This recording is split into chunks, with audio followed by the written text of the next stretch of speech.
नमस्कार दोस्तों, programming with Rakesh में आपका स्वागत है। आज की वीडियो में हम HTML के अंदर टेबल्स कैसे बनाते हैं वो देखेंगे, कैसे इसकी कोडिंग करते हैं। तो चलिए शुरू करते हैं। सबसे पहले मैं नोटपैड ओपन कर लेता हूँ और यहाँ पे एक बेसिक HTML की मैं कोडिंग कर लेता हूँ। HTML tag start, HTML tag and, HTML के अंदर पहला head tag start, head tag close, और हेड के अंदर मैं टाइटल दे देता हूँ माई और HTML टेबल एग्जाम्पल। ये हमारे पेज का टाइटल हो जाएगा। टाइटल को क्लोज कर देते हैं और इसके बाद हम बॉडी टैग स्टार्ट करते हैं। बॉडी यहाँ पर क्लोज कर देते हैं और मैं फाइल को सेव कर लेता हूँ। सबसे पहले सेव HTML के अंदर हम एक फोल्डर बना लेते हैं टेबल्स, और इसके अंदर हम पेज का नाम दे देते हैं tables.html। ऑल फाइल्स कर लेंगे, इनकोडिंग UTF-8 रहेगा। सेव फाइल सेव करने के बाद ये फाइल आपके फोल्डर के अंदर यहाँ पे आ जाएगा। अब मैं पेज को ओपन कर लेता हूँ और तो चलिए ये हमारा रेडी हो गया है। ये हमारा ब्राउज़र है जहाँ पे हम आउटपुट देखेंगे, और ये हमारा HTML का कोडिंग एडिटर हो गया, नोटपैड। तो सबसे पहले मैं आप देख सकते हो यहाँ पर हमारा HTML का टेबल जो टाइटल है यहाँ डिस्प्ले हो रहा है। अब मैं इसका थोड़ा कलर चेंज कर देता हूँ। कलर के लिए देखिए, एक हमारा एट्रीब्यूट होता है जो हम CSS में आगे अच्छे से पढ़ेंगे, जिसको हम कहते हैं स्टाइल। तो style is basically used, style का यूज हम किसी भी टैग को स्टाइल करने के लिए करते हैं। जैसे बॉडी का स्टाइल हमें चेंज करना है, बैकग्राउंड कलर इसका मैं येलो करना चाहता हूँ। मैं फाइल को सेव करता हूँ और यहाँ पे जाके रिफ्रेश कर देता हूँ। तो देखिए बॉडी का कलर आपका यहाँ पे चेंज हो गया। ओके, अब हम बात करते हैं HTML टैग्स की। तो सबसे पहले जो हम HTML के अंदर टेबल डिजाइन करते हैं उसका टैग का नाम होता है टेबल। ये टेबल हम स्टार्ट करेंगे और ये टेबल क्लोज करेंगे। ओके, टेबल के अंदर सबसे पहला हमारा आता है TR टैग। TR का मतलब होता है टेबल रो। ये TR हम यहाँ स्टार्ट करेंगे और TR यहाँ पे क्लोज कर देंगे।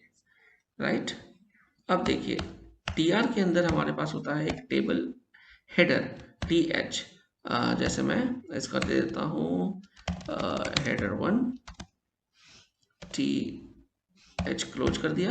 अभी मैं इसको सेव करके आपको दिखाता हूँ। सेव किया, यहाँ पे रिफ्रेश किया तो यहाँ पे आपका हेडर 1 आ गया। अब मैं इसी को रिपीट कर लेता हूँ, हेडर 1 को, हेडर 1 देन हेडर 2। तो इस टेबल के 2 हेडर्स हो गए। अब मैं सेव करता हूँ, रिफ्रेश करता हूँ, तो ये हमारा टेबल बन रहा है। अब टेबल तो बन रहा है लेकिन ये टेबल वाली फीलिंग नहीं आ रही कि ये टेबल है। तो उसके लिए हम टेबल का बॉर्डर दे सकते हैं। बॉर्डर जो कि एक एट्रीब्यूट है, इसकी वैल्यू होती है न्यूमेरिक। तो मैं इसके फिलहाल 1 दे देता हूँ। तो ये हमारा टेबल बॉर्डर 1 हो गया। अब देखते हैं इसका इफेक्ट कैसा आता है। तो ये हमारा एक टेबल में कन्वर्ट हो गया। ओके, तो इस तरह से मैं कुछ और हेडर्स बना लेता हूँ। 1 2 3 4 5 एंड 6। इसको मैं सेव कर लेता हूँ। तो ये हमारा एक टेबल के हेडर्स बन गए। अब इन हेडर्स को हम रियल टाइम भी कर सकते हैं। जैसे आप सीरियल नंबर डाल सकते हो, और डिपेंडिंग कि आपको कैसा आउटपुट चाहिए, name, age, position, salary, location. कुछ भी हम ऐसे बना के यहाँ पे कुछ भी हम यहाँ बना के यहाँ पर आपका डिस्प्ले कर सकते हैं। तो serial name, name, age, position, salary, location. अब आप देख रहे हो कि ये जो टेबल है ये इसकी विड्थ 30% या 40% है। तो हम इसे यहाँ कंट्रोल कर सकते हैं विड्थ एट्रीब्यूट से। इसको मैं 100% कर देता हूँ, टेबल विड्थ 100%। तो विड्थ 100% देते ही ये हमारा 100% पे वो कवर कर लेगा। दूसरा जो हमारा टेबल के अंदर आपका टैग होता है उसे हम कहते हैं टीडी, जिसे हम कहते हैं टेबल सेल। तो टीडी जो है हमारा यहाँ पे मैं इसको टीडी में कन्वर्ट कर देता हूँ।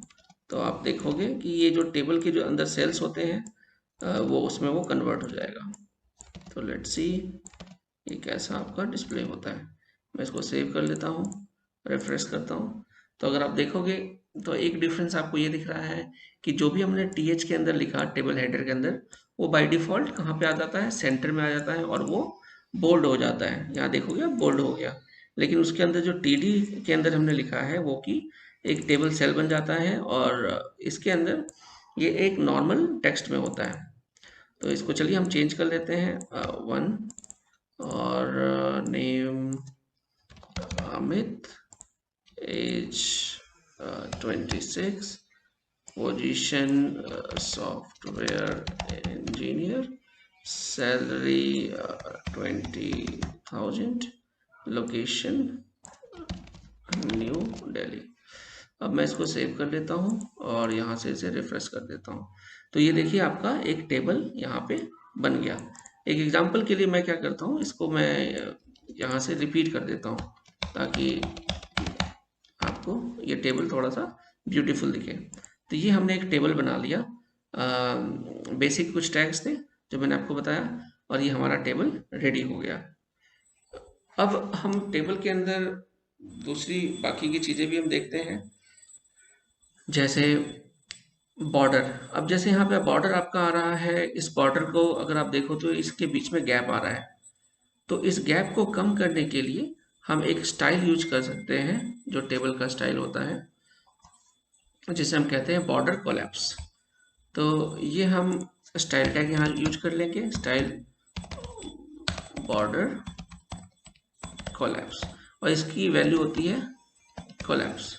तो अगर मैं बॉर्डर कोलैप्स कर लेता हूँ तो आप देखना इसमें डिफरेंस, जो भी टेबल ऐसा दिख रहा है वो सिंगल लाइन में डिस्प्ले हो जाएगा। So this is what, this is border collapse. Okay. तो जो नेक्स्ट हमारा इसमें टॉपिक आ जाता है, एक है हमारा सेल स्पेसिंग। अगर मैं इसको 10 कर देता हूँ तो जितने भी सेल्स हैं, ये जितने देखिए एक सेल है, सेल 1 सेल 2, इन सेल्स के बीच में स्पेसिंग बढ़ जाएगी। ओके, क्योंकि हमने इसमें कॉलम्स लगा दिया है तो ये काम नहीं करेगा, इसको मैं डिलीट कर देता हूँ। सेल स्पेसिंग, ये देखिए, तो ये जो सेल है इन दोनों के बीच में स्पेसिंग बढ़ गई। अब मैं 10 को 30 कर देता हूँ समझने के लिए, और यहाँ पे आप देख दीजिए ये जो सेल है इनके बीच में ये 30 पिक्सल्स का डिस्टेंस कवर हो गया। नेक्स्ट हमारा होता है सेल पैडिंग। सेल स्पेसिंग हो गया, दूसरा होता है सेल पैडिंग। सेल पैडिंग के अंदर भी अगेन अगर मैं इसको 40 कर देता हूँ और सेव करता हूँ तो आप देखोगे आपको समझ में आएगा। ये जो सेल पैडिंग का मतलब होता है जो सेल है उस सेल के अंदर जो आपने कंटेंट लिखा है और ये इसका जो बॉर्डर है किसका, सेल का, इन दोनों के बीच के जो डिस्टेंस है उसको हम कहते हैं सेल की पैडिंग। तो ये हमने यहाँ पे इसको बढ़ा दिया, कितना कर दिया 40, और ये दो सेल्स के बीच में जो ये डिस्टेंस है ये वाला, this is called cell spacing. तो I think, I hope this is clear to you. इसे हम छोटा कर लेते हैं और फिर हम फाइल को सेव कर लेते हैं, यहाँ इसे रिफ्रेश कर लेते हैं। नेक्स्ट हमारा जो टॉपिक है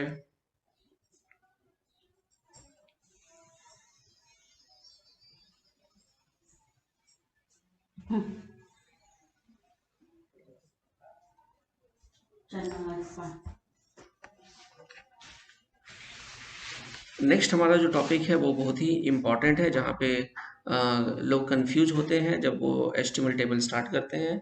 उसे हम कहते हैं रो स्पैन और कॉल स्पैन। आपने कई बार ऐसे टेबल्स देखे होंगे जिसमें ऊपर के जो दो सेल्स हैं ये दोनों कंबाइन हो जाते हैं, एक साथ हो जाते हैं। तो चलिए इसको मैं करके दिखाता हूँ।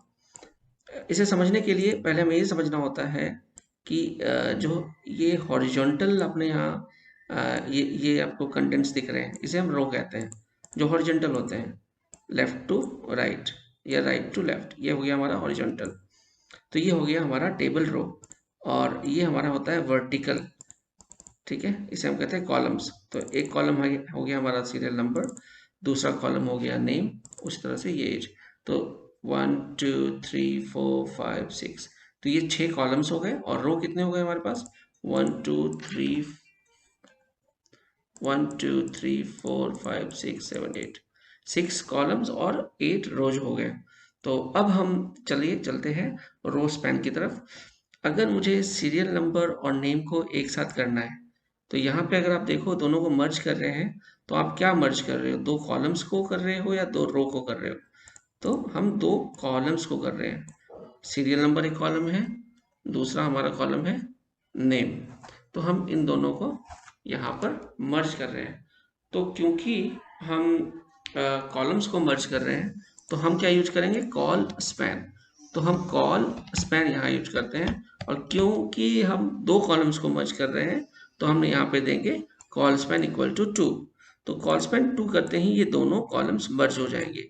अब अगर मैं इन दोनों कॉलम्स को मर्ज करूंगा, तो इसका मतलब है मुझे इसमें से एक डिलीट भी करना पड़ेगा। तो मैंने इसको नेम को डिलीट कर दिया, और यहाँ पे मैं लिख देता हूँ सीरियल नंबर एंड नेम, और फाइल को मैं सेव करता हूँ और रिफ्रेश करता हूँ ब्राउजर के अंदर। तो आप देखोगे यहाँ सीरियल नंबर एंड नेम जो है, एक दोनों कॉलम्स को मिलाकर एक कॉमन कॉलम हो जाता है। उसी तरह से अगर मैं इसको 3 करता हूँ समझने के लिए, और यहाँ पे मैं आपको एज करके दिखाता हूँ, और यहाँ से एज डिलीट कर देता हूँ, देन सेव करके यहाँ रिफ्रेश करता हूँ, तो आपको दिखेगा कि 3 कॉलम्स को मैंने एक पार्टिकुलर कॉलम में कन्वर्ट कर दिया। तो this is called call span. अब रो स्पैन को समझते हैं, और मैं क्या करता हूँ कि ये लास्ट के 1 2 3 4, ये 4 जो हाँ 1 लिखा हुआ है, इन चारों को मैं एक सिंगल कंटेंट, एक सिंगल सेल में कन्वर्ट करना चाहता हूँ। तो सबसे पहले मुझे ये देखना होगा कि ये कौन सा रो है, 1 2 3 4। तो 4th रो से हम स्टार्ट करते हैं पहले, first row, second row, third row and fourth row. तो 1 2 3 4, फोर्थ रो से मैं चलता हूँ, और पहले वाले इस टीडी पे जाके अब मैं यहाँ पे करता हूँ रो स्पैन इक्वल टू। अब रो स्पैन मुझे कितने रो स्पैन करने हैं, 1 2 3 4, तो यहाँ पे मैं कर दूंगा 4। तो रो स्पैन 4 यहाँ कर दिया, तो इट मीन्स कि मुझे ये वाले डिलीट करने पड़ेंगे। तो नेक्स्ट वाले रो में जाके मैं इनको डिलीट कर देता हूँ, 1 2 3 एंड 4। अब देखिए जब मैं फाइल को सेव करता हूँ, रिफ्रेश करता हूँ, तो यहाँ पे ये चारों जो सेल्स थे एक पार्टिकुलर सेल में कन्वर्ट हो गया।